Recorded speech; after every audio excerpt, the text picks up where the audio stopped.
topics. And in terms of logistics, as you just heard, this event is being recorded, and the recording will be made available publicly later on. Many of you, in fact, all of you should have been invited to the Slack workspace, which is something we plan to use after the event. But during the event, please use the Q&A to post your questions, and we'll make sure there's plenty of time for questions towards the end. So very briefly, those of us who've been involved with CRA for a number of years, many of us are very excited by this development of this new committee called CRA-Industry. And the mission of CRA-Industry is to really convene industry partners on computing research topics and to determine how they can work synergistically with CRA's academic and government partners for mutual benefit and improve societal outcomes. So we really want to look for synergies in this golden triangle over here. And by industry, we are looking at companies of all sizes and from all industries. From a survey that we had done a year ago, we learned that there are companies not only in tech, but outside of tech that are very interested in computing research. So that's all in the scope of the partnership that we want to foster. And we would like our CRA industry partners and members to be able to share their perspectives on emerging opportunities and challenges related to computing research, and also provide a forum where they can get together and in a pre-competitive way share technical approaches of including how to partner with academia and government. And one of the key activities that we just kicked off is to convene these roundtables. And the purpose of the roundtable is to get leaders in our field to offer their opinions so that we can look to seed new activities based on what we hear.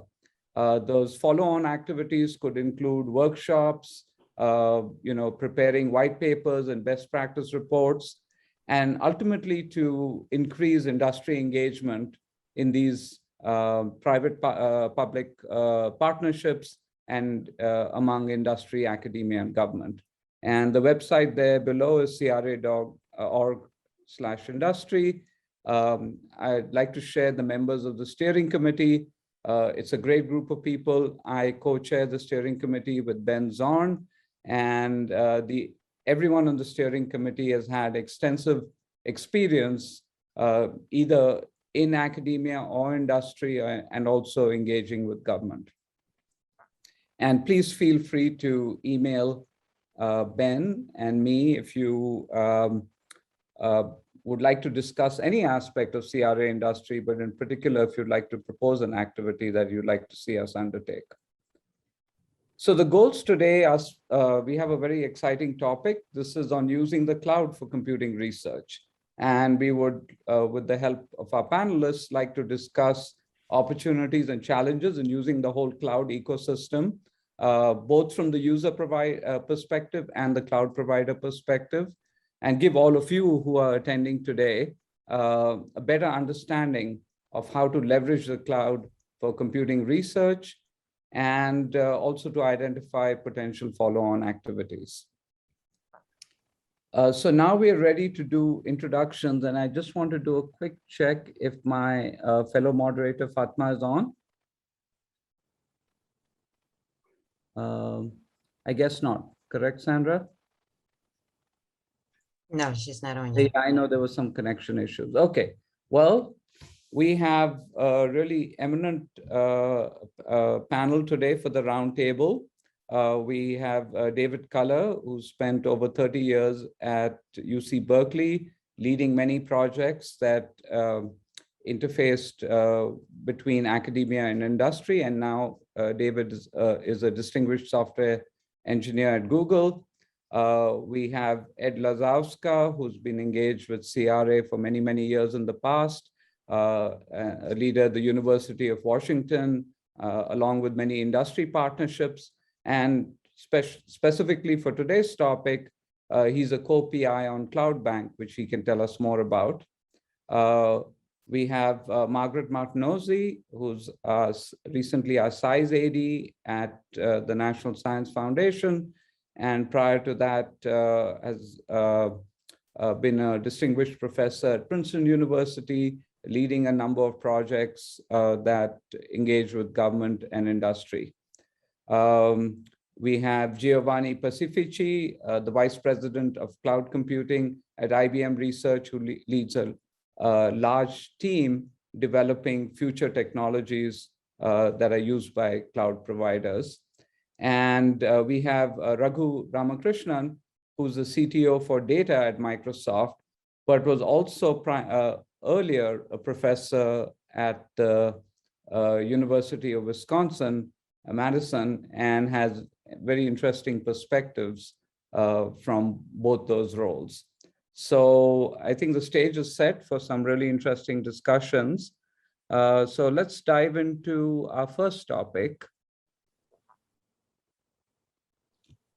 So this topic is really focused on enabling computing researchers to be creators and early adopters of leading edge cloud technologies. And here's the kind of background. So by computing researchers, I mean researchers in academia, researchers in industry.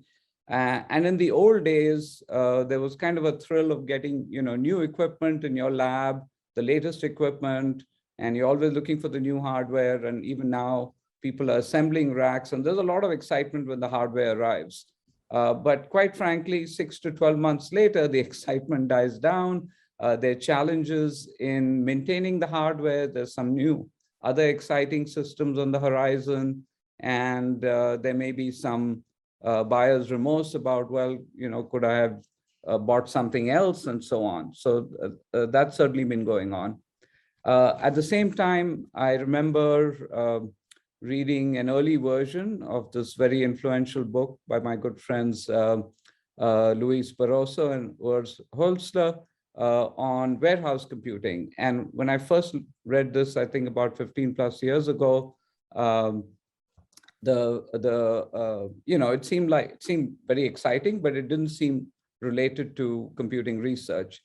But now we have this exciting opportunity with the cloud, and really what we'd like to discuss in this topic is what are the opportunities, how feasible is it to use the cloud for computing research, given the special needs of researchers. So Raghu, can I kick it off by getting your perspective on this? Yeah, thanks, Vivek. So when you think about computing research or research in general that is relevant here, I think there are two buckets. Those who use computing technologies, for example, for genomic analysis, and those who actually contribute towards building those underlying technologies. And I think the cloud should be part and parcel of the toolkits for both. And that means thinking through how you can expose the best of any available cloud, right? Be it IaaS offerings, VMs, storage, right? Or higher end offerings, could be SaaS services, right? Which are unique to maybe one or other cloud, or even shared models. High-end AI models are trained at scales and expenses that are out of the reach of most people. But having them available as artifacts, accessible to you for research, is the modern analog, perhaps, of the supercomputer that we are all familiar with, right? Data sets can make it possible to exchange and operate and report results on data sets that are standardized by the community. The cloud opens up, I think, a wealth of opportunities for rethinking how we do and publish research and the artifacts underlying that research. And so we should jump in here head first. And I think if you think of programs, other initiatives, the National AI Resource Initiative, for example, I would love for it to think front and center about how to bring the cloud to the table. Oh, great. Thank you. Margaret, would you like to add to that from your perspective?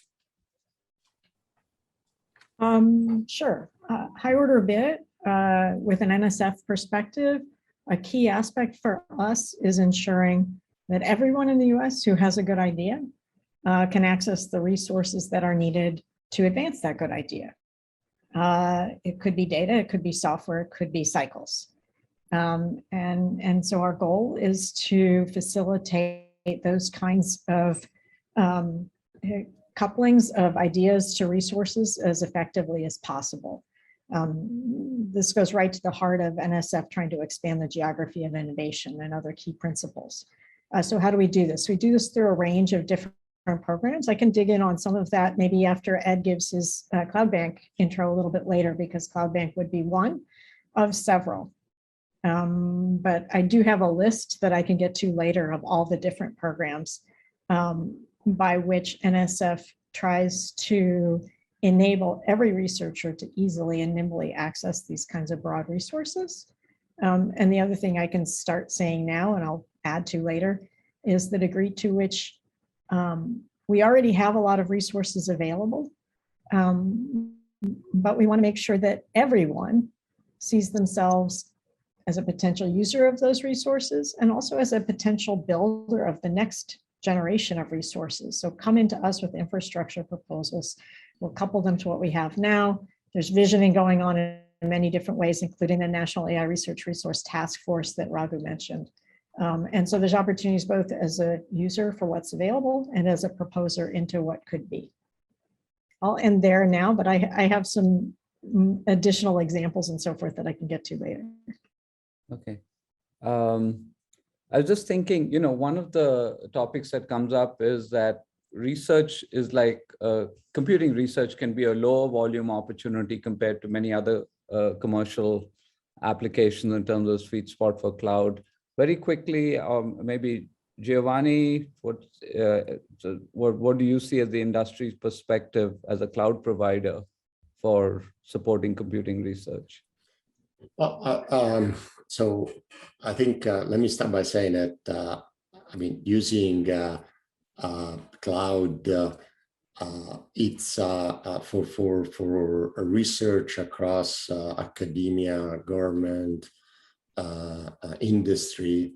It presents a unique opportunity for increasing our collaboration, increasing the speed of which idea change, and at the end, accelerating the process of scientific discovery. I think if you look in terms of workloads or in terms of course consumption, I think there is an increasing huge demand of what people call this big data workload, the big data AI workload. And I think those are definitely coming from academia, but from scientists that then graduate and then go and do work in different parts of the industry or the government. I think there's going to be a huge demand for this, and it's a competitive, definitely competitive advantage for scientific institution and for country altogether. So I do think that the demand is there. And the opportunity, there is an opportunity there. What I see is that, look, it's not just providing capacity to these data scientists, but it's about making them productive, right? And just giving them, a machine or a lot of machines with lots of storage or whatever, it's necessary, but it's not sufficient, right? Think about it, how do I make them their time efficient? How do I go from making them moving whatever innovation they have on their laptops from there into running a large big data campaign in the cloud? I mean, that's definitely necessary. The other thing that I think that we should discuss is all about how do we make it easy for data to share data, right? Mm-hmm. And to share data in a way that is, how make it easy for scientists to really find the data that they need. There's so much out there, right? Right. Really to label data, classify things, and also control what can be shared, right? So that's a perfect lead into the next topic that we want to discuss. So this is, kind of warming up by saying, okay, what are the gaps between researchers' needs and what cloud providers currently target? So let me, Fatma was here a moment ago, but she seems to be having connected. Let me move on to the next topic. So the next topic, and Gio, you already led into it a bit, is, and actually some of the earlier comments from Margaret and Raghu also alluded to this. Let's talk a little more about not just using the cloud for research, but using the cloud to foster research collaborations, which of course includes data sharing. The DOE, for example, has a major initiative, many national labs, and sustainable, scalable software. It's really fitting into an ecosystem. So it's not, it's not just like you move your research from one infrastructure to another, it switches to another way of undertaking research. So what we welcome opinions on in this topic, and we had already started some initial comments in this direction, was how can the cloud enable more and newer research collaborations? So David, can I pick on you to get your perspective on this? Sure, happy to lead in. And I guess by way of introduction, maybe a confession, they say, no zealot like a fresh convert. So I'll offer that perspective, maybe from two stories. So my experience as a graduate student in the mid 80s doing high performance architecture, we got this lovely gift of IBM 4341, and you could do file transfer by connecting your virtual card punch to other students' virtual card readers. So bottom line here is, if you're a computer science department and you are not completely immersed on the cloud, you might as well still be punching cards, and you are that far away from where the technology is today. So roll forward a bit as an example, recent PhD student, Mike Anderson, building the really fast time series databases that now underlies the nation's microsync-phaser data. Well, coming back to your creator on the cloud, not only is this dealing with terabytes of data routinely, but setting up immense distributed databases, getting them wrong, throwing them away, and starting it all up, a completely different dynamic. And in particular in that, the underlying technology being Ceph came out of Los Alamos, building layers on top of that, and then rolling it out into the DOE world. So I think it's important to move beyond the sort of whining about whether we're a good market or not, to just recognize what a transformation. So maybe rolling forward a little bit, I got the pleasure recently of helping NSF launch the RINGS program, which is asking the question, what should telecommunications look like in the 6G, beyond 5G, call it next G? And you cannot think about that from cell towers and radio area networks. You've got to be thinking about that problem as a cloud-centric mobile infrastructure. And every one of the hyperscalers already have not just data centers around the world, but POPs and colos that mean you have unbelievable ability to push computation within a millisecond of essentially anybody. That's got to be your starting point in even beginning to think about these questions. And you can roll forward with many others. Each of these hyperscalers now have more bandwidth internally than the entire public internet. What does that mean? Complete different ideas about how we think about, even whether there needs to be a narrow waist in IP. But to flip that even further, if you look today at the profound challenges for cloud, I'd say cloud sovereignty, the reemergence of the political sphere on the technical sphere is completely changing the design constraints. And where better than the universities to begin really getting their head around these questions? And it's really easy to think about it when you imagine, quote, government workloads, financial workloads, all of these critical uses moving over into this nascent technology. So just a world of opportunities, but fundamentally, it's not just about using the cloud. It's understanding that, as a computer science researcher, everything you're doing is living on top of a virtualization layer, and that colors everything you think about. So it's our responsibility to make sure that our students fundamentally understand how that virtualization was constructed so that they can operate at both of those layers simultaneously. And I think the only way to do that is to have each and every one of them immersed completely in that world, not in what we imagine the VAC 780 and its follow-ons to be like, which unfortunately is where all of our textbooks are. So we're at least a decade behind in essentially every place in academia right now. How's that for a slightly controversial position? Oh, that's great. I mean, because you brought in the education angle too, which is also a very exciting opportunity over here. Ed, I saw you nodding your head in vigorous agreement. Would you like to add to any of the things that David said? Well, I agree with everything everyone has said so far. I think we have to get past a set of sort of Potemkin excuses for not utilizing the commercial cloud.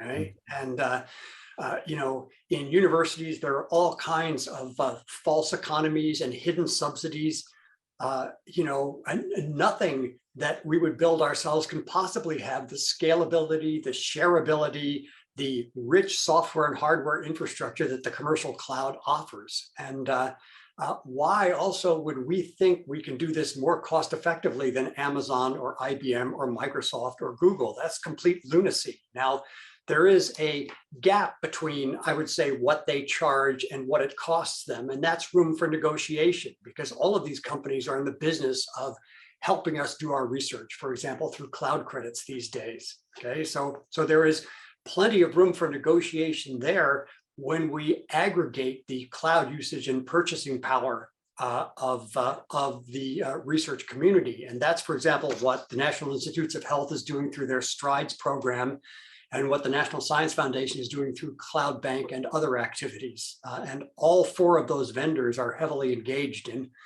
these activities. So I think David made a strong case for where our students need to be educated. And David, of course, deserves an enormous amount of credit for helping to create Data 8 at Berkeley and the Berkeley software stack for cloud access, which we should talk about later when we get to educational use of the cloud. So I just think, we really do have our heads in the sand, and computer science has its head particularly in the sand. I think partly because historically we have not faced computational barriers like the astronomers and physicists and chemists have faced. Okay, we can fit it under our desk, and because of some odd pricing anomalies, we fit sort of consumer type GPUs under our desks as well. So something we've found through CloudBank is that other fields are much more active in utilizing the cloud for research than computer science. So we are not just a backwater compared to industry, we are a backwater compared to other research disciplines. And we have to get off of this. It's just crazy. We look like Neanderthals. Okay. And it's costing us, okay? It is causing us to have education that is out of step with the 21st century, and it's causing us to have research that is out of step with the 21st century, research on computing infrastructure, cloud type computing infrastructure, which David referred to, but also research in other aspects of computer science that is not taking advantage of the enormous capacity and scalability and shareability that the commercial cloud offers. A quick call out on costs to all of you guys who came up with no institutional chargeback for compute through CloudBank. And Ed, wouldn't you say even more so once you really look at mobile edge cloud, not just the data center part? Absolutely. Absolutely. Yes. Yes. Okay, so Margaret, you have a comment? Yeah, I just wanted to wedge myself in here with a few comments now that I got the ball rolling and mentioned CloudBank. I wanted to dig in a little further. I think we've been using the cloud in a somewhat kind of homogeneous way, and I wanted to sort of enumerate both, make sure people are aware of the different NSF programs that are out there, and also enumerate kind of the rich variety of uses that we're seeing. So indulge me while I go through a bit of a list, if I might. So first of all, CloudBank. It's been mentioned a couple of times, but I want to make sure that the 54 people out there are aware of it and know what it is. It is an intermediary that helps researchers budget for and access commercial cloud resources, including from some of the folks, companies here on the screen.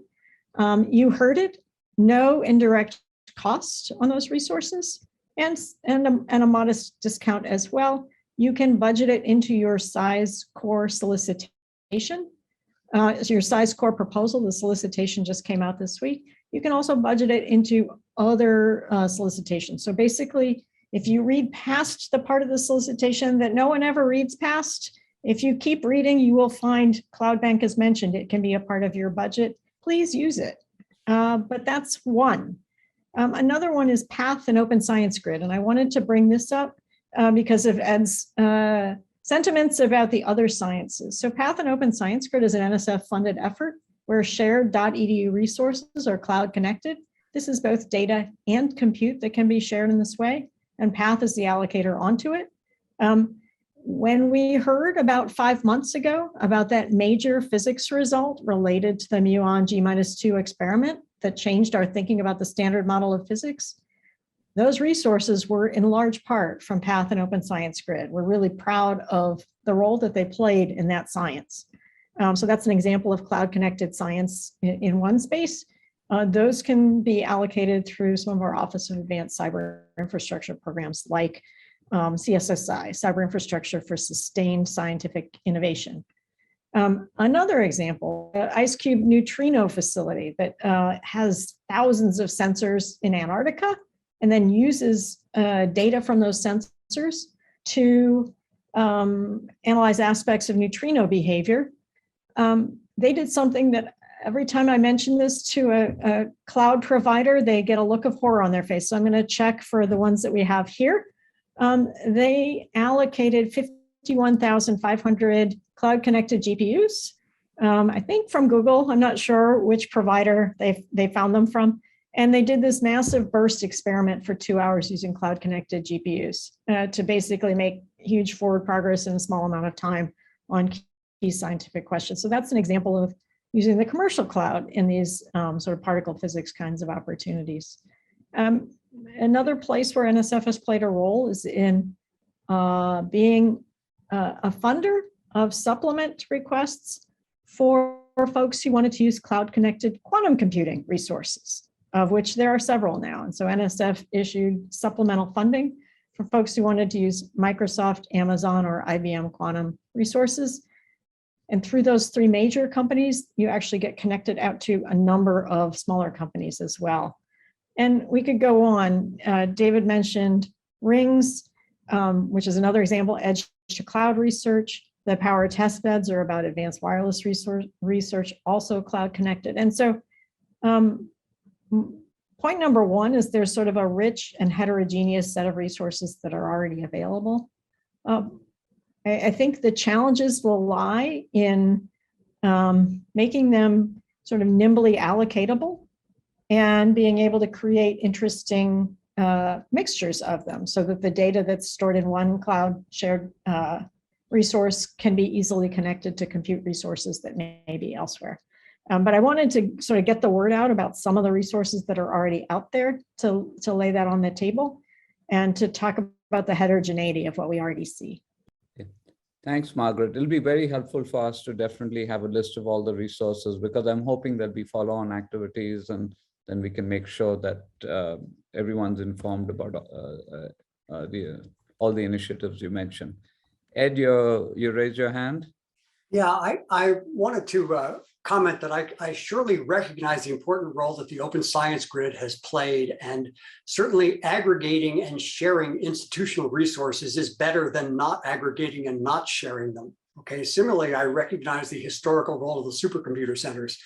At the same time, my fear as we start talking about the National AI Research Resource is that there's going to be pressure for the federal government to fund a private cloud for academic research rather than use the commercial cloud, because there are lots of people whose paycheck is punched by running on-premise resources, okay? And we have to realize, for a variety of reasons, many of them technical, that that's the road to ruin. It really is the road to ruin. It's the road to falling further and further behind and spending a lot of federal money in ways that could better be spent utilizing commercial resources that, among other things, are developing a very rich and proprietary hardware and software stack that's going to offer performance advantages that you can't procure. A couple of years ago, Andy Jassy, who's now the CEO of Amazon, but was then the CEO of Amazon Web Services, gave a talk to our students. And one of the things he mentioned was that 5 years before, Amazon was approaching Fortune 100 companies, asking them to use AWS, and they would never get above the level of the CIO. And the CIO would listen politely for 20 minutes, then dismiss them and go off doing whatever he or she had been doing beforehand. 5 years later, now a couple of years ago, Amazon was getting calls from CEOs, okay, who were asking to come visit them in Seattle. And when they showed up, the CIO was, of course, nowhere present. And what had happened was CEOs and boards had realized that 5 years before, CIOs had sold them a bill of goods. I can do it less expensively. I can do it more securely. I can do it more reliably, okay? And that turned out to be a crock, okay? And we have to not revisit that crock in the research and education setting. Okay. So perfect backdrop for more discussion, but that's great. I will just say that, this is what healthy debate is all about. What I've seen on campus centers, a huge value add is the center of expertise. If it's not just the infrastructure, but knowing what kind of resource works well for different science domains, without that, they seem to greatly help their academic partners in the different domains on campus. And that, when we started our Data Science Institute, now back in 2007, 2008, what we said was the important legacy of the supercomputer centers is not the buildings or the computers, it is the expertise, okay?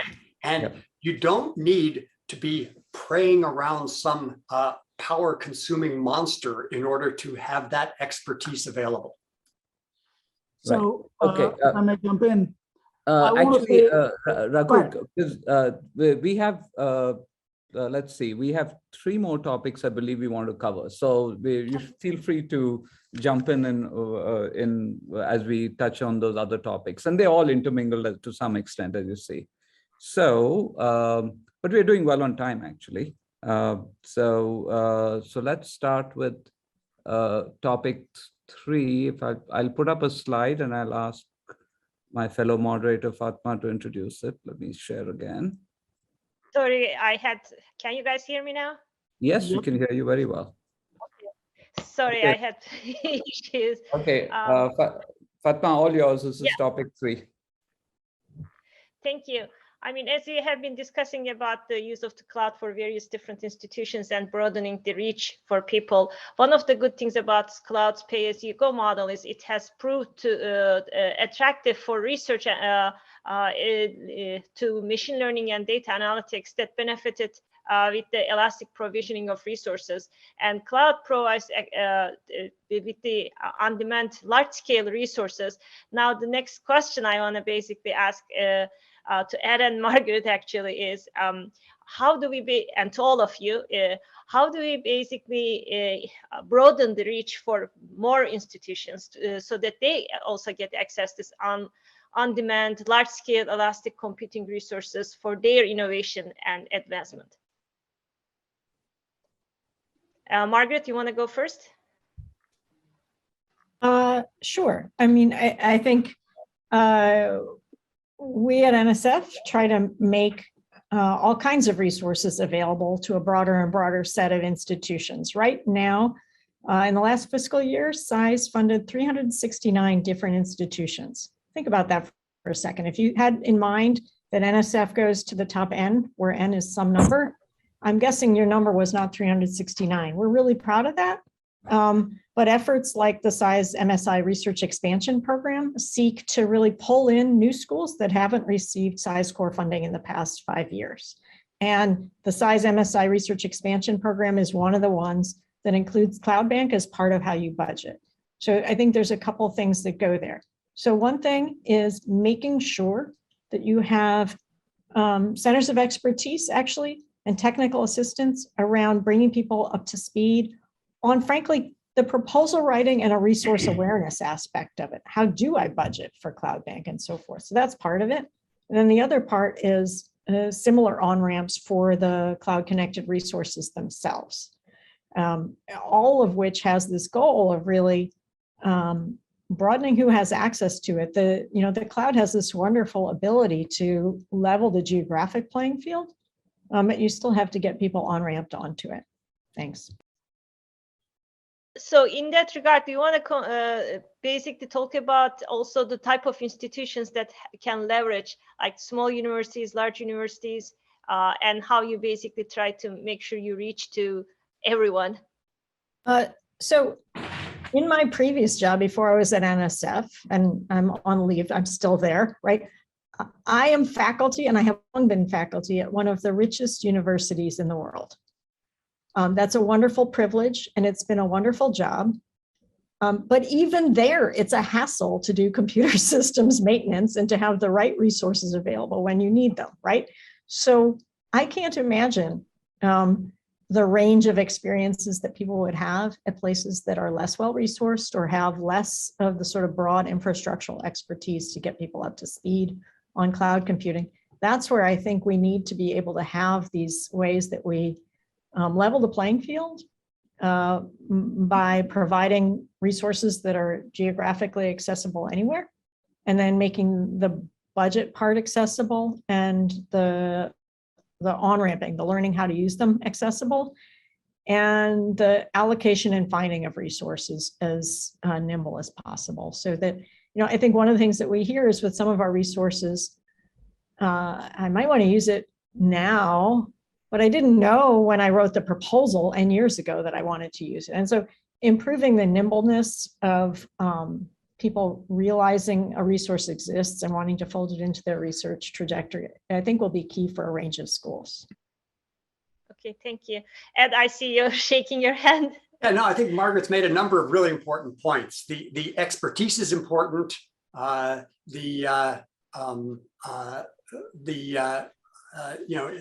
Access for education and research are equally important. The cloud tackles a set of problems that honestly afflict smaller institutions even more than larger institutions. Another important point she's made. The cloud has zero capital costs. Somebody else does the operations. Somebody else builds the software stack and evolves the software stack and the hardware. You pay for exactly what you use as opposed to stuff that's just sitting there. An observation Dave Patterson made probably a decade ago is 1,000 processors for one day cost the same as one processor for 1,000 days. That's totally revolutionary. So all of these are things that in some sense matter more the less local resources you have. So the challenge is to bring expertise and onboarding expertise to a set of institutions that may not currently have it. And certainly CloudBank is one vehicle to that.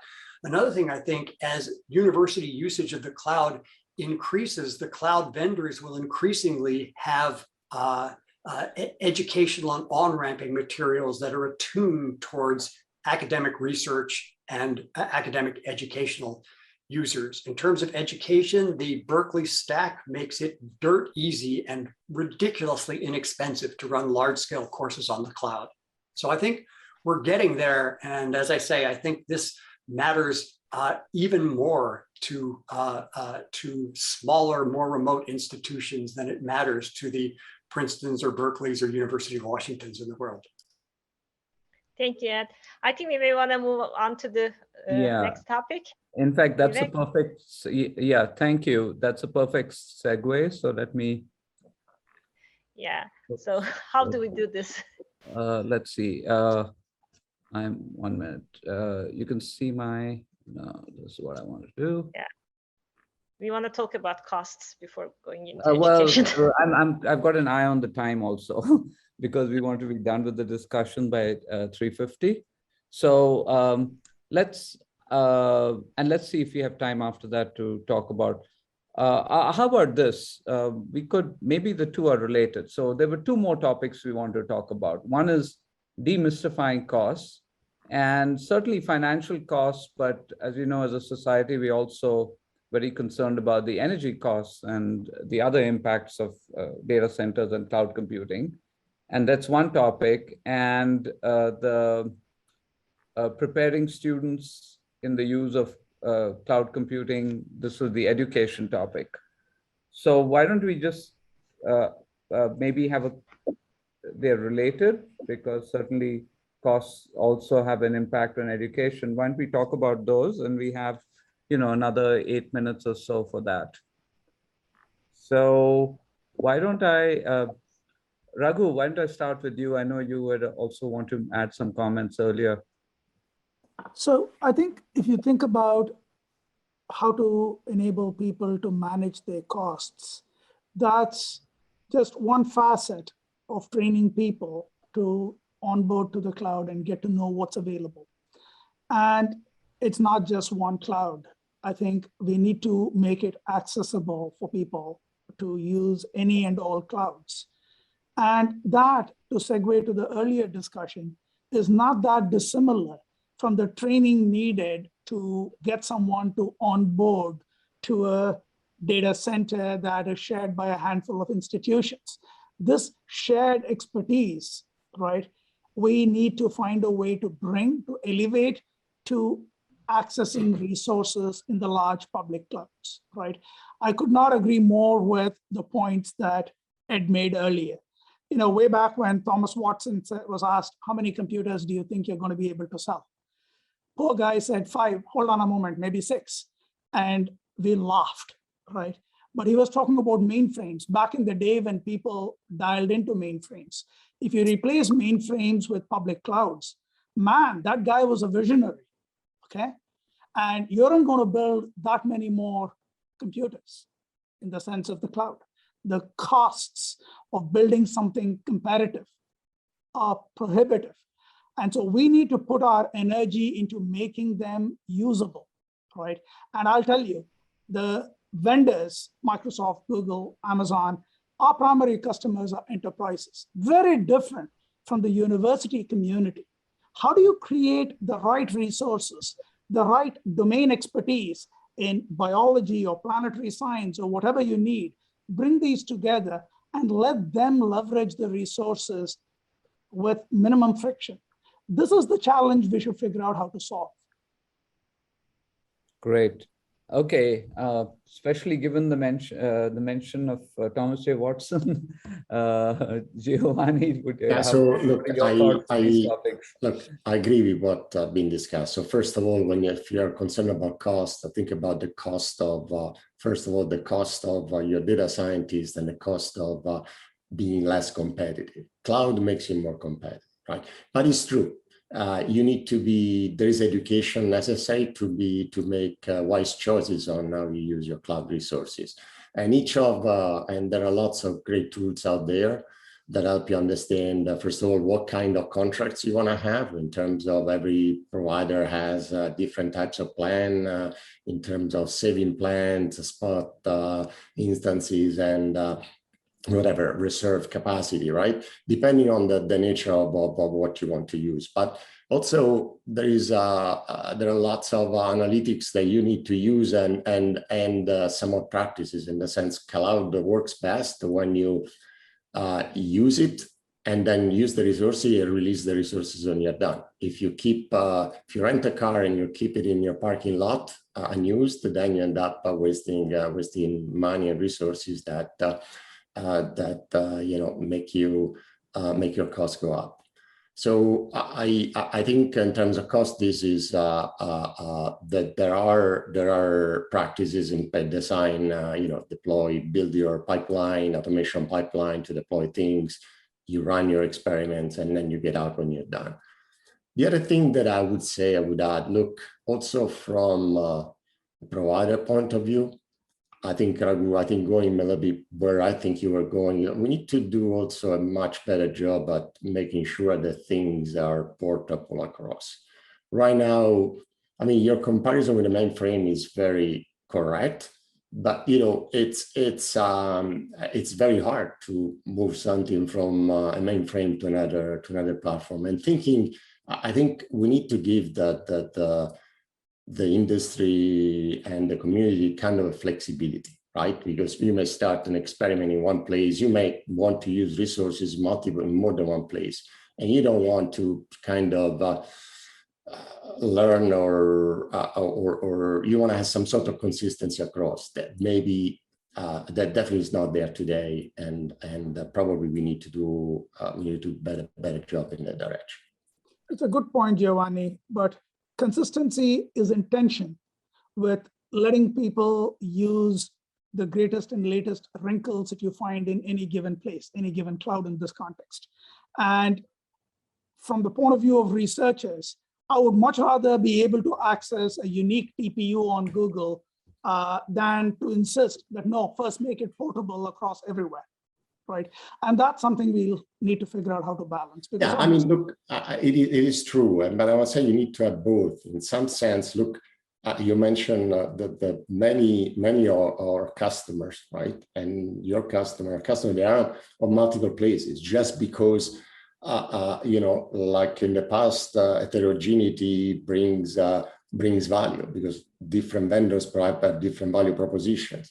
Right now, it's just we don't have an equivalent of what we had in the past of an operating system that would allow us to detach the stack from the specific capability offered by a certain hardware or a certain specific vendor.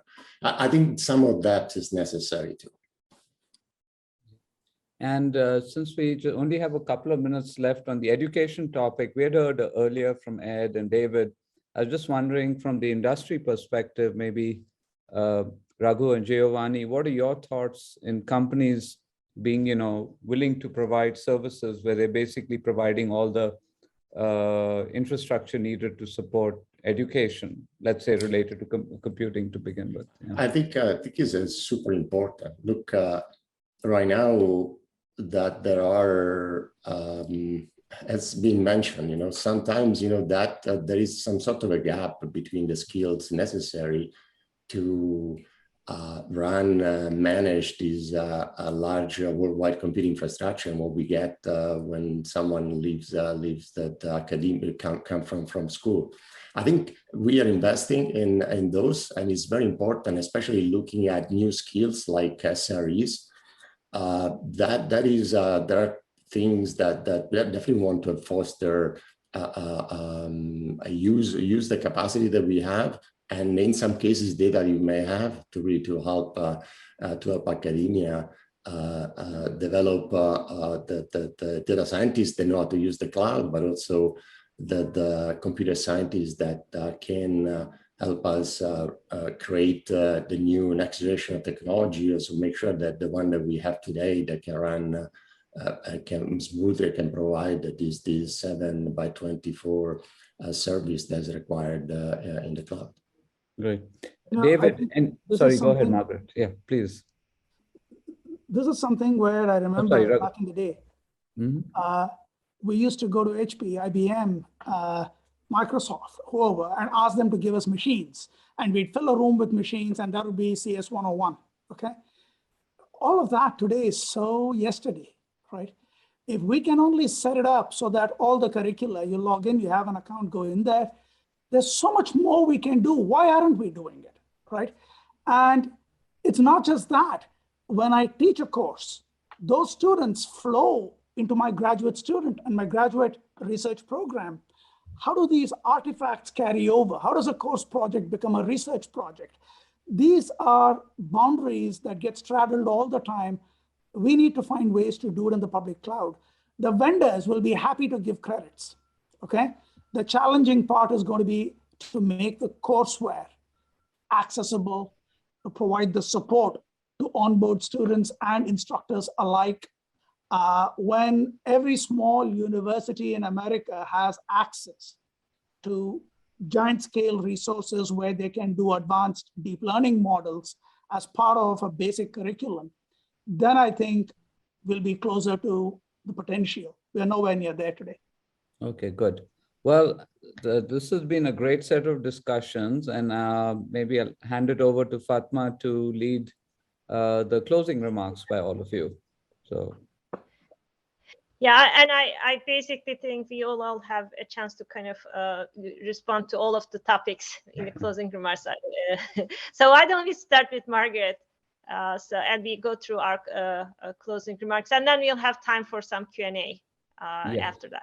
Actually, Fatma, if I might just remind everyone, please type questions in Q&A, because we will switch to that after the closing remarks.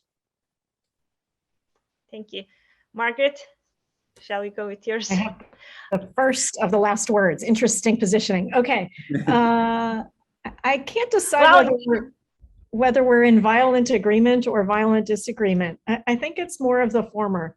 I think on the basic principles, we're aligned that everyone needs nimble access to scalable resources, and that our education of our students should align with what they're actually going to experience out in the world, or what we're asking them to lead the world change towards. And that calls for maybe some different approaches. I think one place where we do disagree perhaps is that I see the cloud metaphor being one that includes sort of large swaths of homogeneous resources, but also some special and unique ones that might either come from a commercial cloud provider. If I want a TPU, I know where to go, or might come from other entities on the cloud. And I'd love to see an accessible on-ramp that allows all of those kinds of resources to be available to researchers. So I think the high order bit is that there's actually a lot more here than our community makes vibrant use of.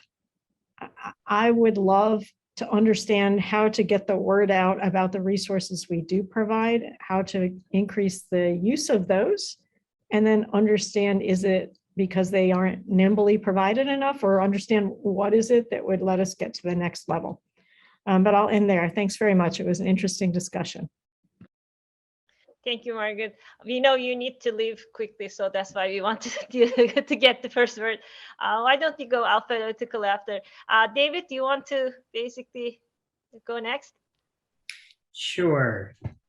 I can wrap various thoughts into closing. I think we need to all be asking ourselves the question, what really is hello world for cloud natives? And to go back a little bit, I think it's very important. We touched on the cloud is so much more than a shared computer center. And some of the beauty of getting past the computer center, we touched on the second mover advantage of so many small schools. Indeed, it used to be the case that having a computer center was what made you a lead research school. And as Ed pointed out, it may be the thing that is most holding you back.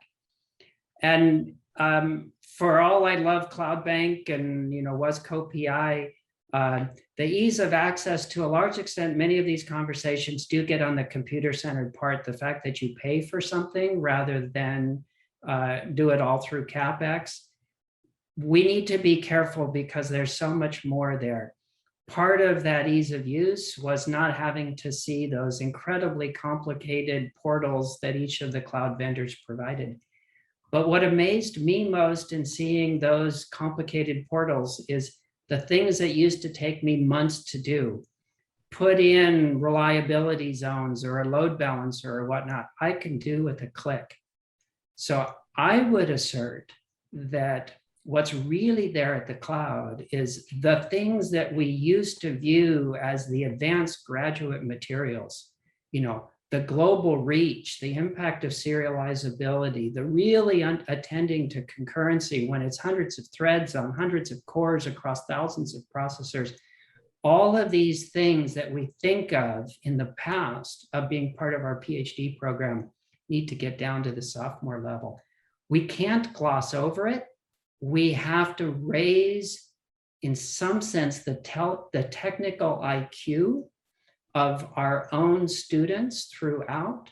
And that begins with the faculty actually waking up to the state of the art that we have today. So I think that's our agenda going forward. Many of our textbooks are going to be rewritten, and Hello World for a cloud native is a completely different beast than what we've been teaching looking backwards. Thank you, David, for a great summary. Ed? If I may, I'd like to screen share for just a couple of minutes here to familiarize people with CloudBank, which I've talked about quite a bit. This is an NSF-sponsored project that's involving UC San Diego, the University of Washington, and Berkeley. And the idea is to make all the major commercial vendors' cloud capabilities, clouds, accessible for initially computer science, size, research, and education. I think there's an enormous amount of potential here. There is a user portal. UC San Diego and the San Diego Supercomputer Center have played the largest role in that. It provides essentially a uniform interface to Google, Microsoft, Amazon, and IBM's clouds. There is financial management, and there are education and training materials. And all of these have been talked about today are important. So as Margaret mentioned, no indirect cost. There is assistance in crafting a proposal for CloudBank. We are hoping to get partner with NSF on more flexible funding mechanisms so that you don't have to propose in advance how much you're going to use. That's a stumbling block right now. Really serious facilitation for cloud access and account management. It's essentially cloud agnostic. It's a portal that interfaces all of the major clouds. Capabilities for monitoring resource usage and optimizing it. Training materials from all of the vendors and training materials of our own that have been carefully curated.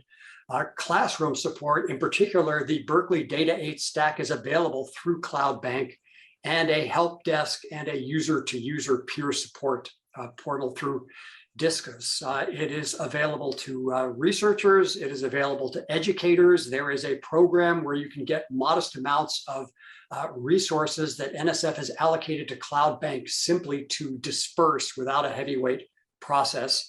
And there is an entity called CloudBank Enterprise, which allows additional researchers to access the portal. The training materials and much of the materials are available not behind any kind of wall of any sort. They're broadly publicly available. So you do not have to be a CloudBank user in order to benefit from the training resources. One of the things we did a month ago was a 3-day workshop on research in the cloud.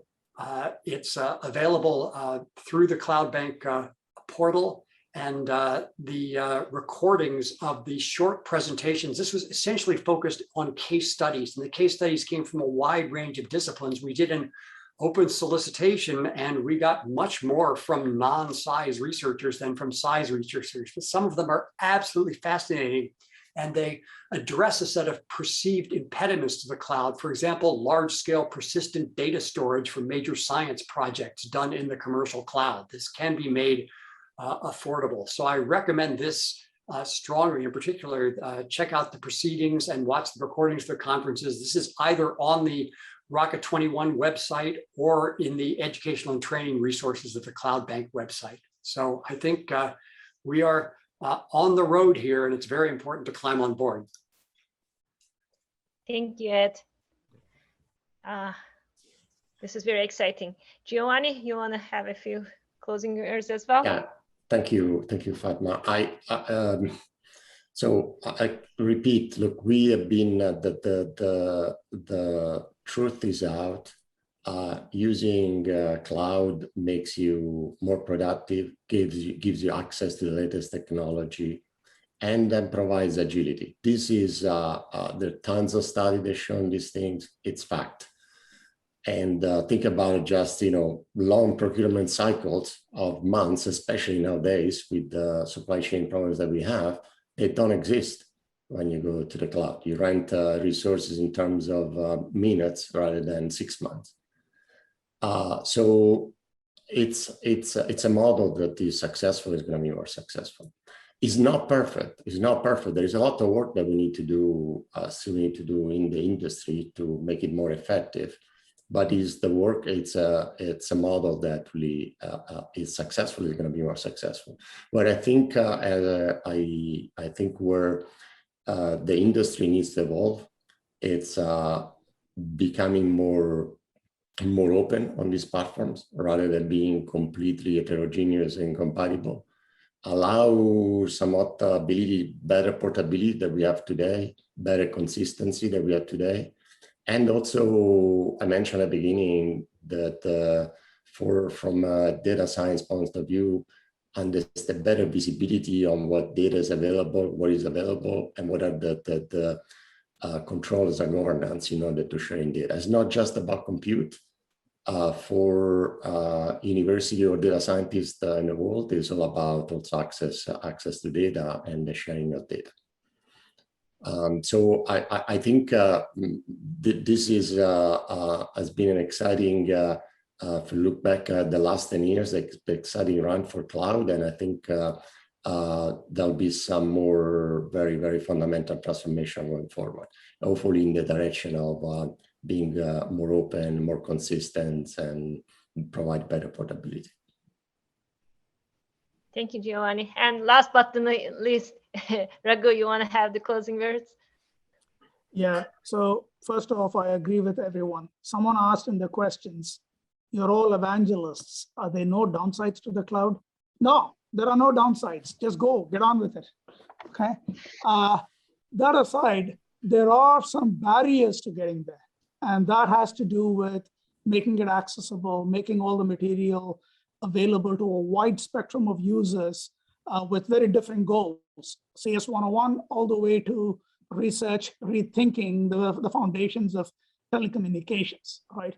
But at the end of the day, the common denominator is we have this phenomenal opportunity to really leverage the billions and billions of dollars of investments in shared infrastructure in the public clouds.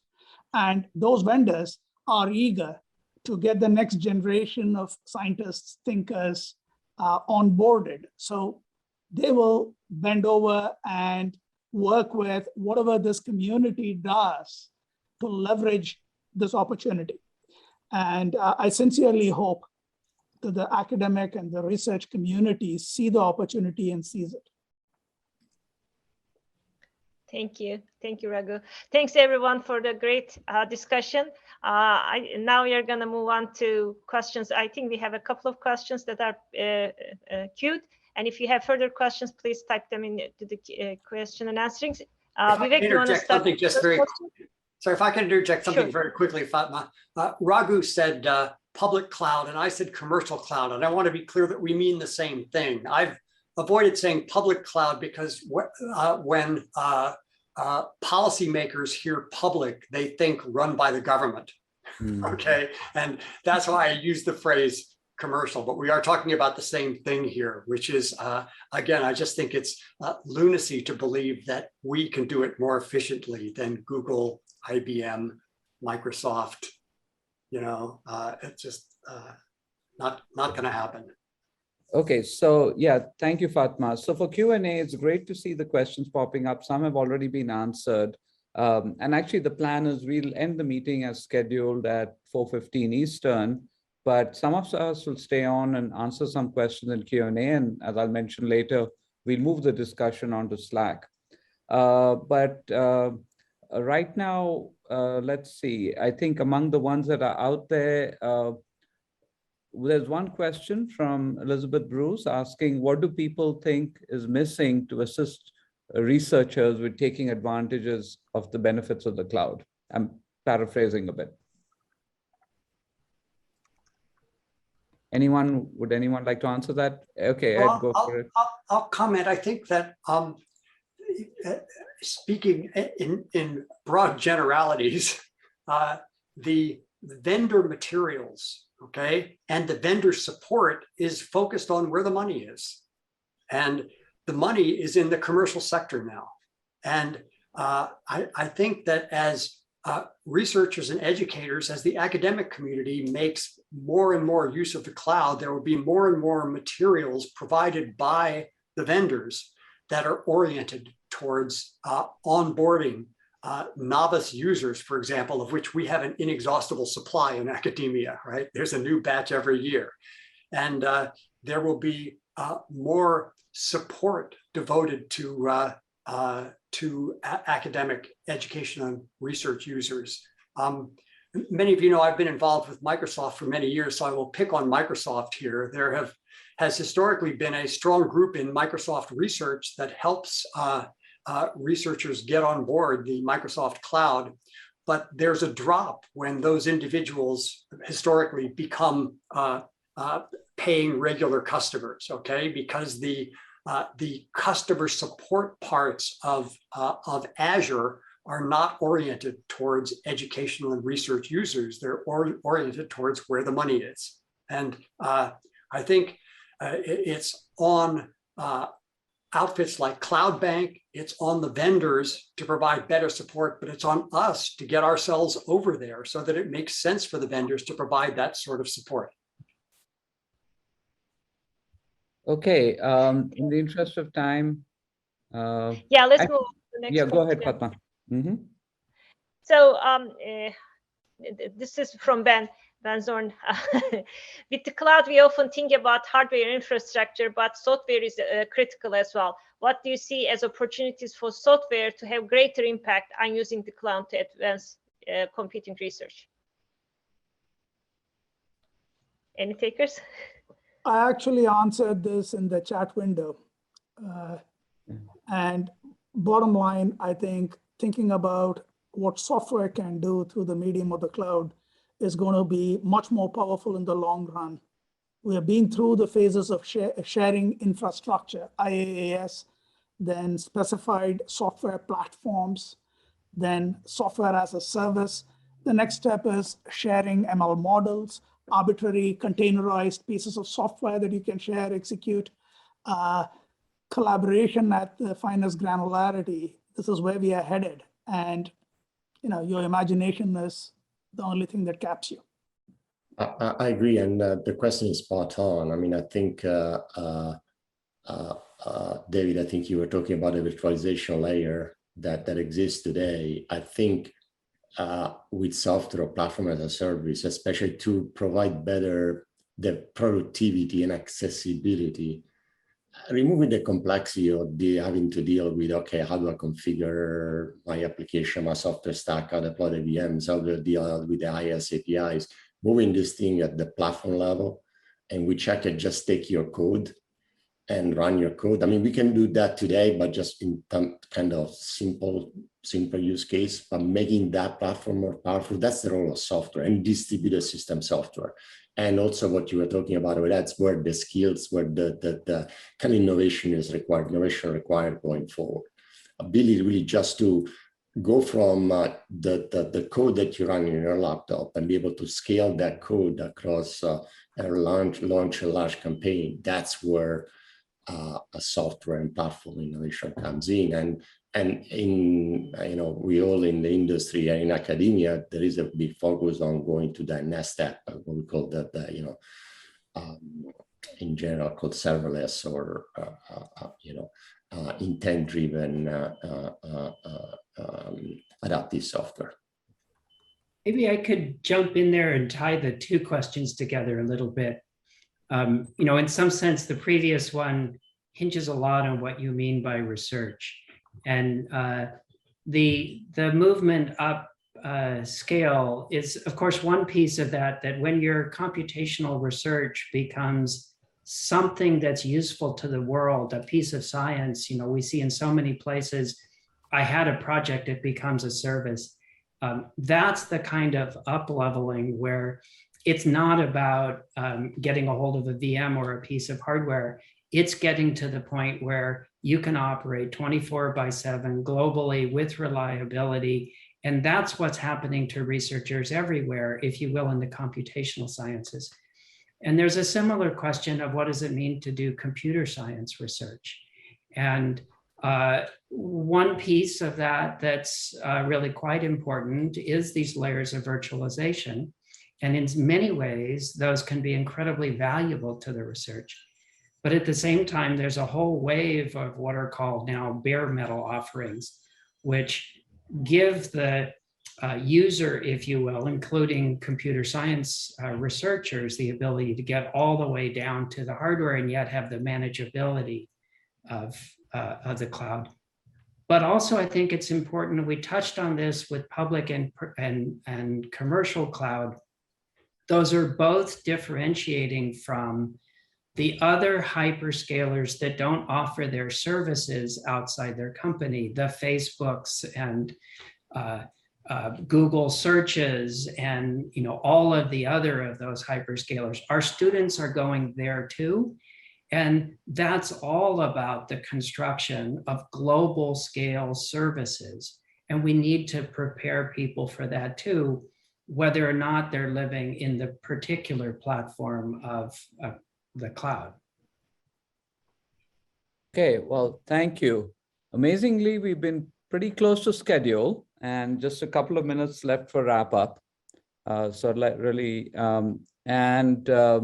Sandra just put a link to a survey in the chat. We'd really appreciate it if all attendees and participants just fill the survey. It's a very quick survey. We'd like to understand what are your key takeaways, what other topics CRA-Industry should be exploring.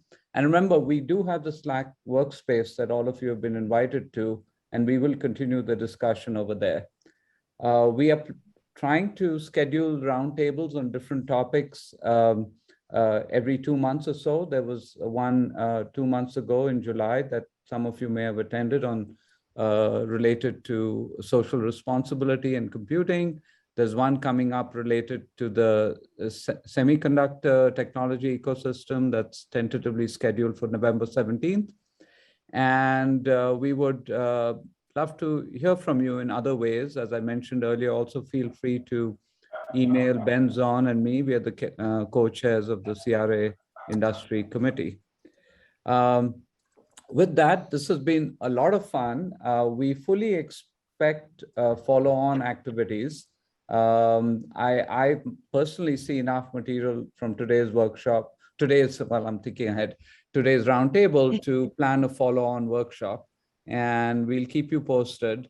One thing I will request is, even though we'll all stop the live part of the meeting, we'll keep the meeting open, and if panelists can stay on and just answer questions by text, I'm sure the attendees would appreciate that. And otherwise, this has been a great 75 minutes, and thank you all for joining. So Thank you, everyone. Thank you. Thanks. Bye. Thank you. Yeah, thanks a lot. It was really interesting. Thanks much. Take care. Okay. Thank you. Thanks, Sergey. Thanks for pulling it together.